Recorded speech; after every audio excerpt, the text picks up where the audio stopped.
Friends, आज हम बात कर रहे हैं आईआरएफसी की, यानी इंडियन रेलवे फाइनेंस कॉरपोरेशन की।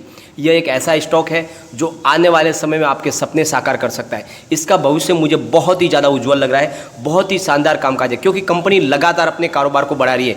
कंपनी के रिजल्ट को देखोगे तो रिजल्ट बहुत ही दमदार है, साथ में कंपनी लगातार अपने कारोबार को बढ़ाई जा रही है और उसके लिए लगातार फंड रेजिंग कर रही है, और जिससे लग रहा है कि आने वाले समय में ये स्टॉक एक मल्टी बैगर स्टॉक बनने वाला है और हमारे सपने साकार कर सकता है। और इस समय ये काफ़ी कम प्राइस में, यानी ये अपने आईपीओ प्राइस से भी नीचे मिल रहा है। इस समय इसमें आप खरीदारी करते हो तो आने वाले समय में ये आपका भविष्य उज्जवल कर सकता है। तो बहुत ही शानदार स्टॉक लग रहा है, बहुत ही ज़बरदस्त न्यूज़ निकल कर आई है आईआरएफसी को लेकर, और कंपनी की जो परफॉर्मेंस है वो बहुत ही अच्छी लग रही है। खरीदारी के लिए बहुत ही अच्छा स्टॉक बन रहा है। तो आज पूरी की पूरी संभावना तलाशेंगे और जानने की कोशिश करेंगे क्या इस लेवल पर निवेश करना चाहिए, और अगर हम निवेश करते हैं, अगर हमारा निवेश हम 10 साल के लिए रखते हैं तो कहाँ तक ये जा सकता है, क्या इसका 10 साल का टारगेट होगा। सारी की सारी संभावना इस वीडियो के माध्यम से तलाशेंगे। साथ में फ्रेंड्स, क्या इस स्टॉक के अंदर निवेश करने पे क्या हमें बम्पर रिटर्न मिल सकता है, या फिर अभी हमें वेट करना चाहिए, क्या फिर से इसमें प्राइस में करेक्शन आ सकता है। तो सारी की सारी संभावना इस वीडियो के माध्यम से तलाशेंगे। लेकिन फ्रेंड, उससे पहले अगर आप पहली बार हमारे चैनल पे आए तो चैनल को सब्सक्राइब कर दीजिए, एक बेल आइकन दबाइए ताकि जब भी नया वीडियो बने पहला नोटिफिकेशन आपको मिले।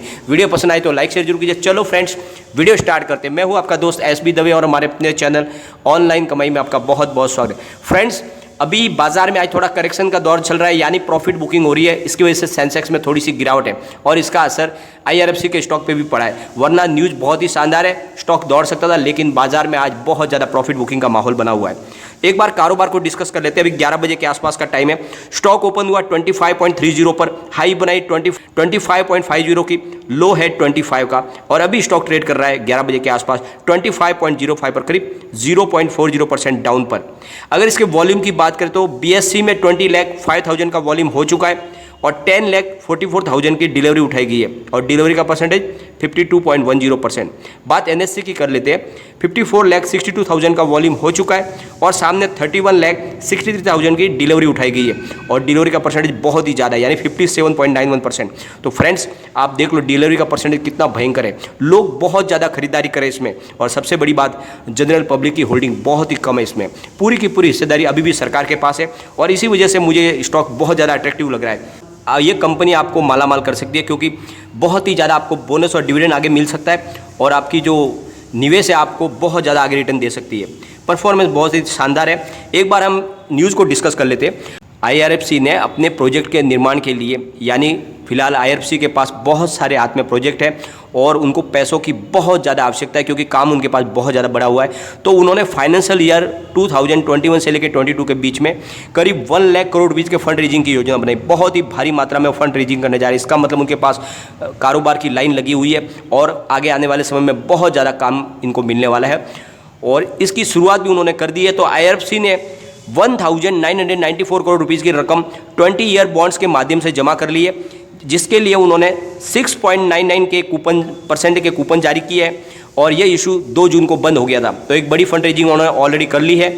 इससे इन बॉन्ड्स पर फिच रेटिंग ने BBB- की रेटिंग दी है और क्रिसिल ने AAA की रेटिंग दी है।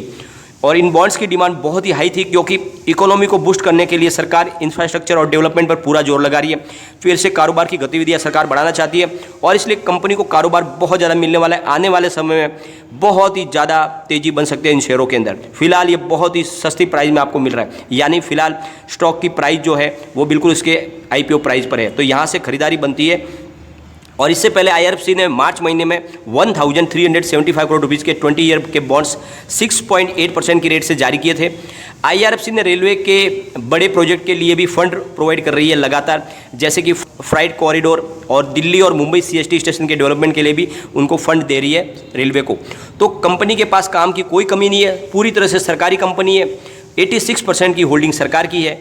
यहाँ पे आपका निवेश बिल्कुल सुरक्षित है, क्योंकि स्टॉक की प्राइस बहुत ही कम है, बढ़ने की संभावना बहुत ज़्यादा है। फ्रेंड्स, मैं तो आपको बोलता हूँ कि कंपनी इतनी, ये बिल्कुल एक खरा सोना है। इसमें निवेश करने पे आप आगे जाके आपका जो निवेश है वो आपको मालामाल कर सकता है। अगर इसकी परफॉर्मेंस की बात करें तो अभी Q4 का रिजल्ट नहीं आया, लेकिन Q3 के रिजल्ट को हम एक बार डिस्कस करते हैं। तो Q3 में कंपनी की टोटल इनकम 3,932.46 करोड़ रही है, जो Q2 से 5.88% ज़्यादा है।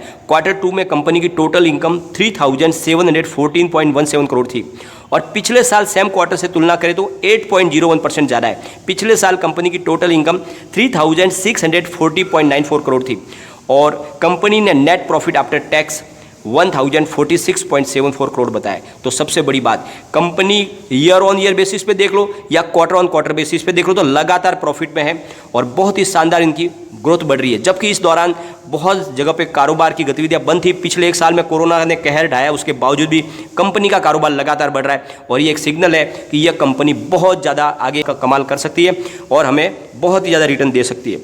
अगर हम इसके एक बार पिवट लेवल को चेक कर लेते हैं, फिलहाल क्या इसकी प्राइस रह सकती है, तो यहाँ से अगर गिरावट होती है तो फर्स्ट सपोर्ट इसका 21 का है। स्टॉक अगर उससे भी नीचे गिर जाएगा तो फिर 19 तक भी जा सकता है और भयंकर गिरावट में ये 18 तक जा सकता है, लेकिन ऐसी संभावना बहुत कम है क्योंकि इतनी बड़ा करेक्शन आने की संभावना नहीं है। लेकिन अगर तेजी बनती है तो कहाँ तक दौड़ेगा, तो जो फर्स्ट टारगेट है इसका 25 का, जो ऑलरेडी आज इसका अचीव हो चुका है। सेकंड टारगेट इसका 26 का है और थर्ड टारगेट इसका 28 का। तो बहुत जल्द शॉर्ट टर्म में ये 28 तक जा सकता है। निवेश इसमें बिल्कुल इस लेवल पे कर लेना चाहिए क्योंकि ये अभी 25 तक पहुंच चुका है। बहुत जल्द इसमें भयंकर बड़ी तेजी बनने वाली है क्योंकि कंपनी लगातार आपको बोनस और डिविडेंड देने वाली है। और सबसे बड़ी बात, मैं आपको बोलता आपको इस स्टॉक को 10 साल के लिए होल्ड कर लीजिए, ये आपको माला माल कर देगा। इसका टारगेट 500 रुपीज़ का है। यस दोस्तों, 10 साल के लिए अगर इसको होल्ड कर लो तो इसका टारगेट 500 का आएगा क्योंकि इसके पीछे वजह है इसकी शेयर होल्डिंग पैटर्न।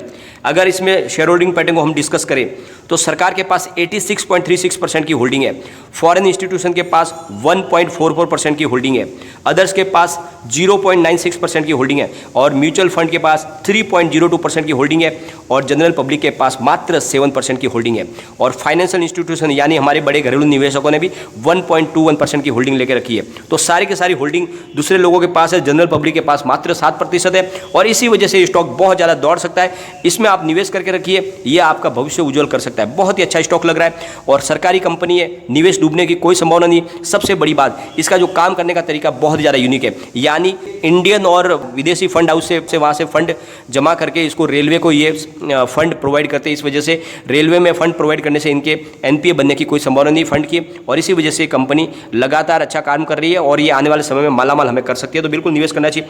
फ्रेंड, जैसे कि आपको पता ही है, इसकी जब लिस्टिंग हुई उसके बाद में ये डिस्काउंट में चला है स्टॉक। इतना शानदार स्टॉक होने के बावजूद भी डिस्काउंट में चला गया, लेकिन उसके बावजूद भी बहुत सारे जो रिसर्च एनालिस्ट हैं उन्होंने कहा है कि ये खरा सोना है, इसमें आप निवेश कीजिए। अपने को मौका मिला था फ्रेंड, ये 20 तक भी गया था, उस समय भी आप इसमें निवेश कर सकते थे। वहाँ से काफ़ी अच्छा इसने अपनी बढ़ोतरी दिखा दी है और 25 पर पहुँच चुका है, यानी अपने इशू प्राइस की जो थी वहाँ तक पहुँच चुका है और यहाँ से अब दौड़ने को तैयार हो चुका है। लेकिन अभी भी जो बहुत सारे रिसर्च एनालिस्ट हैं उनका कहना है कि स्टॉक बहुत ही अभी भी अंडर वैल्यू है, यहाँ से इसमें निवेश किया जा सकता है, आने वाले समय में ये बम्पर रिटर्न दे सकता है। तो निवेश बिल्कुल करना चाहिए। और सबसे बड़ी बात, इसके जो टेक्निकल लेवल बहुत ज़्यादा बुलिश बन रहे हैं, यानी आने वाले समय में स्टॉक में तेजी की ही संभावना दिख रही है क्योंकि लगातार कंपनी फंड रेजिंग कर रही है और इस वजह से ये साबित होता है कि कंपनी के पास कारोबार की कोई कमी नहीं है। उनके पास बहुत सारे प्रोजेक्ट है और लगातार उन्हें फंड चाहिए, तो इस वजह से कंपनी का कारोबार बढ़ते रहेगा और आपके निवेश भी बढ़ेगा। और आपको सबसे बड़ी बात, इस कंपनी में निवेश करने का मतलब यह है कि आपको एक्स्ट्रा डिविडेंड और बोनस भी बहुत भारी मात्रा में मिल सकता है क्योंकि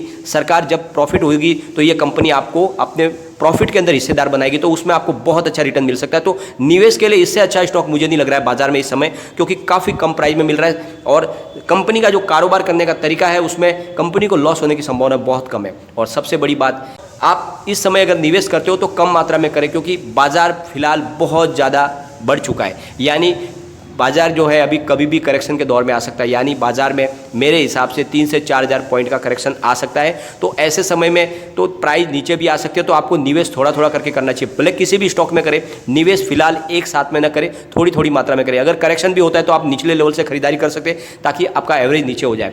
तो इसलिए निवेश थोड़ा थोड़ा करके करें, लेकिन इस स्टॉक में जरूर करें, यह स्टॉक आपके पोर्टफोलियो में होना चाहिए। बहुत ही अच्छा स्टॉक है।